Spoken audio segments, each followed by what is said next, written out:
excited about it. I think if you look at the two guys, both Dereck Lively and Max Prosper, they solve needs that we've been trying to solve defensively, athletically. They're long. They're high character guys. Both of them are big time character guys. They both came in here and worked out for us and had amazing workouts. We saw them in California, saw Max in the Big East tournament, and I mean, we were excited that we actually could get back in to get Max. How high did you have Lively? I don't remember the number, but we had them high. And how about Max? I'm sorry? How about Max? We had them high too. Like I said, they were both players that we liked. And the fact that we were able to get back in and get both of them was amazing. We were like, which one do we take? And we got them both. What's your level of optimism as far as these guys being able to be major contributors right away? Good question. I think their athleticism and their defensive ability will get them on the floor right away. So yeah, are they starting? Are they playing? But they're long and athletic and lead with defense. They don't need the ball to be contributors, so definitely right away. Nico, Michael Finley said, Lively compares to Tyson Chandler to him. Do we see the same thing? Absolutely. When he first walked in the gym, that's what everybody said. It was like, dang, a young Tyson. And then the next day, Tyson came to the workout. We're like, you missed it by a day. Like you said, Nico, like there's so many options, so many paths before the draft starts that you kind of have on your mind. Were both of these trades and kind of options, were they on your radar? And did one kind of set up the other? One definitely set up the other, but no, they weren't. They weren't on our. Like you can't even predict that would actually fall the way it fell. The pieces before that had to fall the way they fell. But honestly, like my hat's off to the scouting department that we have. Like really amazing. I mean, we ran through every scenario, the scenario of how the draft board fell, the pieces that fell before that. Like literally had that exact conversation. If this happens, what are we going to do? And that's exactly what we did. So in terms of us being prepared, like it happened. Didn't happen exactly how we predicted it, but it happened exactly how we role played it. One of our role plays. So. I'm not a mathematician, much less a cap expert, but I believe you guys now have the full level with the money that is about to be officially moved around. Is that I'm not a cap expert either. I'm not really sure. Where's Baker at? Okay, let me ask you this. You address defensive rebounding with these two guys. Do you feel like with the slots that you'll have going into free agency that you need to continue to address those needs? Yeah, I mean we're not done at all. This is just the beginning. We're still gonna continue to address all of our needs. With Max specifically, I think even coming into the combine, he was not rated at where he ended up going in the draft. At what point did he catch your eye, or did you all recognize that he was somebody that was going to rise up the draft boards and be somebody that you wanted to target where you did? Yeah, it's funny. Part of the reason why I went to the Big East is because they had the best players that were going to be undrafted. And so that's the reason why I went there. And then, I mean, lo and behold, kudos to Max. Like he played so well in his workouts and so well in his pro day that he caught everybody's attention. Thankfully, we were already on him, so I think that gave us a leg up from everybody else. So was he one of those players that you wanted to go look at the Big East tournament? Absolutely. What are your thoughts, Nico, on the way Lively was able to shoot the three-point shot? And do you see that part of his arsenal next season? I think eventually he'll be able to do that. But the reason why we really liked him is, if you watch him, he talks on defense. He has amazing feet. He can switch off players, runs the floor, and finishes above the rim. Is that why these guys, you feel like they can get some immediate minutes, maybe because you're just going to ask them to basically play defense? You're not going to ask them to be. Yeah, it's on our team. They're not going to be guys that that we're going to run the offense through. They're going to start with defense, and then their offense will allow it to come as it develops. Finley talked about Lively's LA workout. I assume you were at that one as well. I was.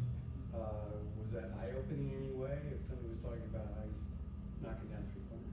Yeah, it was the three-pointers was really eye-opening, but honestly, like, that's in a workout with the guys shooting three-pointers, you don't want to like hang your hat on that. What we really we liked it, and that's we can be optimistic about.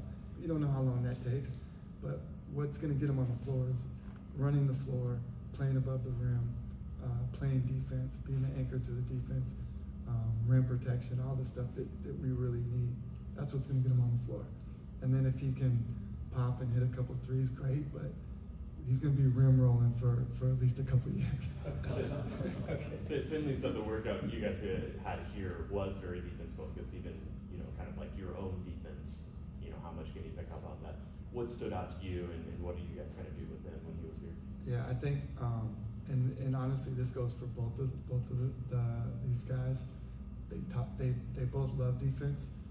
They kind of everything they do starts with defense. They both talk on defense, and they know that's their. When you talk to them, that's what they're going to talk about. Like they know that's the thing that's going to get them over the hump. How many other deals did you have percolating? Honestly, I can't even count. Like we're trying to shake the tree, and anything we can do to make this team better, we're going to do it. So we had a lot. Yeah, did you get close on it? Yeah, you're always close, but until you get it done, it's never done. Okay. Did you feel more like a wheeler dealer? Nah, a wheeler dealer sounds kind of like. Well, I mean, sounds just greasy. a lot of action going on. No, it's really trying to like lift every stone you can to see what turns up. It's not like reeling dealing. It's more like, hey, how can we make our team better? Let's look at this team. Does it make sense? It's just lifting up every stone, trying to figure out every scenario that could benefit us. But you're doing it under the clock. So. But you do a lot of your work before the clock. You're having conversations with teams before the clock, so you know what they like, what they don't like. So yeah, I mean it's a little bit more. You can't do it all within a 5-minute span, otherwise it would never happen. What's it feel like to take a lot of the hypotheticals that you're thinking about tonight and be like, all right, we can put those behind them? I have to imagine like a little bit of relief, right? Yeah, I mean, I looked at Finn after we made the first move, and it was like, man, that's exactly what we played out. So the stress level is like, we did that. I know what it looks like. The way things ended up breaking down at the end, did you kind of make something out of nothing with Prosper in that regard? Because without the trade, I know we're not supposed to talk about it, but without the trade exception, that probably doesn't happen, does it? I don't know what you're talking about.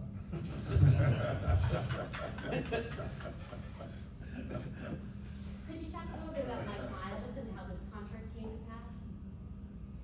I can't right now, Okay. and I don't even know if that thing is done. How did you know that? Shans. I think I was in here when it happened.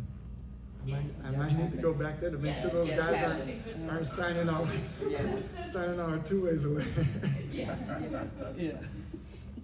Nico, going off of Tim's question a little bit, like how do you now go about turning the page to focusing on free agency and what's to come? Like, do you give yourself a chance to take a breather? Do you give yourself a chance to like reset your mind, or like how does that process work of like how quickly? It's already starting. Yeah, I mean, literally, even though we're knee deep in the draft, we're still looking at free agency at the same time, and I can't allow myself to take a deep breath and pat ourselves on the back and all that. Like, no, it's go time.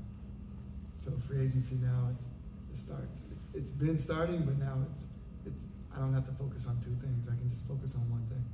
So now is a 3-and-D wing what you're after, or are you limiting yourself to it? No, I'm not limiting ourselves to anything. It's all about making our team better.